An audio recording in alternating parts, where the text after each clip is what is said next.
Hi, I'm Lily from Merino Vino, and today I'm going to show you how I dyed two sock blanks and what happens when the sock blanks are made from different materials and weights. One thing that I love about yarn and what I want to accomplish as a yarn dyer is to be able to dye gradients, where it changes from one color to another. You can see that I'm kind of low-cost dyer. I try to be as economical as possible and as good to the environment as I can. So I'm reusing a jam jar for one of my dyes. And for this first experiment, I used a yarn that is half wool and half bamboo. And since bamboo is plant-based and I'm using acid dyes, it doesn't always take the dye as well, so it might be lighter in color. So you can see what I'm doing here is I'm measuring out two colors, and I'm using a magenta and a blue, and the cups on towards the front and the furthest from the camera are 100% of those dye solutions, and I've already made 1% stock solutions for those, and then I measure out, however many tablespoons I want. And the middle cup is a blend of the two. I actually have a knitting machine, so I made a sock blank of the bamboo wool blend already, and I spread that out. It curls at the end because it's stockinette, so if you ever want something that doesn't curl, then I highly recommend using a 1x1 rib. It took me years of knitting to realize that. So in this first experiment, I'm just using the 3 cups, and I will blend them on the actual sock blank. I stretched it out towards the bottom of the pan, which is on the left side of the screen, and punched it on the right side. You can see that during this time lapse, some of the dye is creeping up towards the back side of the pan, according to where we can see it, and that's okay. That's part of playing with colors. I have a glove on, and I push my hand down because it's on low heat, so I won't burn myself yet. And then you can see I'm adding the purple, and depending on how much magenta is underneath it, it is bluer or pinker. And then you can see that I move the sock blank down so that I can get some of the blue, and then I go back and finish with the purple because I wanted to make sure that I had some solid blue as well. You can see that it's lighter in some places and darker than others because there's 2 cups of water in the pan to begin with, which allows the dye to move around a little bit. And it was actually a little bit more than I wanted, so in the future I probably won't use as much.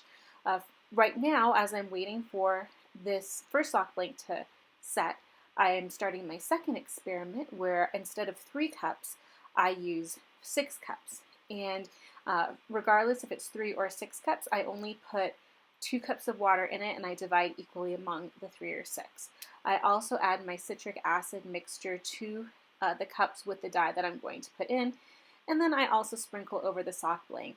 In the future, I think I'll use slightly less dye per cup because it was quite a bit of dye. Now, it made a beautiful saturation for the second sock blank, which is just wool and nylon, which both take acid dyes wonderfully. Yeah, there was a lot of excess dye, and so it had to cook longer, and I had to turn up the heat higher. I've never actually burnt yarn, which I'm very grateful for, but I'm always afraid of doing that. So I'm sure it'll happen one day where I just don't have enough water and I turn it up too high, but you can see that it's steaming. You can't actually see as much movement as I thought you'd be able to with a time lapse, but yeah. So instead of doing dilutions and putting like all the dye in 1 cup and then diluting it to make lighter colors, I just used less dye in each cup. So I think I started with 1 tablespoon and 2 teaspoons of magenta in the first cup, and then I reduced it by a teaspoon as I went, and I did the same with the blue for this second mixture. And there's less water in each, so the color is deeper. You can see I'm shaking it up again. And I'm doing all this while the first sock blank cooks. I am a mom, and this is my fun job. I wish I could dye yarn full time, and hopefully I'll be able to do that one day. But I still have a day job, and so I definitely use my time wisely. You can see my husband was just pointing because my daughter is 2 years old and likes identifying colors, so they were pointing at the different colors to teach her the colors, which was so much fun. And hopefully she'll be old enough soon where she can help me dye yarn or choose some colors, which I think would be really fun. So yeah, I'm just letting it cook, letting it set. Then it got boring, so I stopped the video, let it set by itself, and you can see I'm using the second sock blank. So this is the 100%, well, it's all wool and nylon. I also chose to do this sock blank longer and thinner, which I think is actually good for the color changes. You can see that there's more color variation already, but there's also a lot more of an accordion towards the back. And you can also see that there's a different range of purple and purple blue because of the different cups. And so I'm about halfway through using the accordion method, waiting as I go. And it's pretty much the same process as the first sock blank. So you can see that I wait for it to set a little bit, especially before the last two cups because there's so much fabric in this one. I wanted to give it enough space to set and spread out. And so you can just see I'm putting it on there. I use paper towels again and again. I should just use like a shower curtain or something. And I also want to start doing a no dye left behind like Rebecca from Chemnitz because I did have excess dye in this one too. And it would be nice to have some mini skeins available so that I could do that.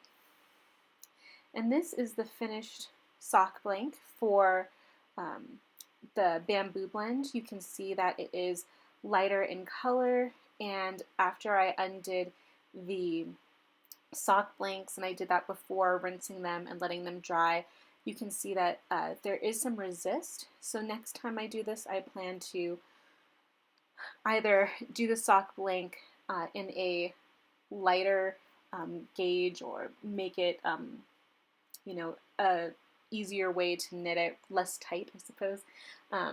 And so that way there might be some less resist in the future, although I do think that these two yarns have a beautiful starry look with those little resists that are pretty evenly spaced.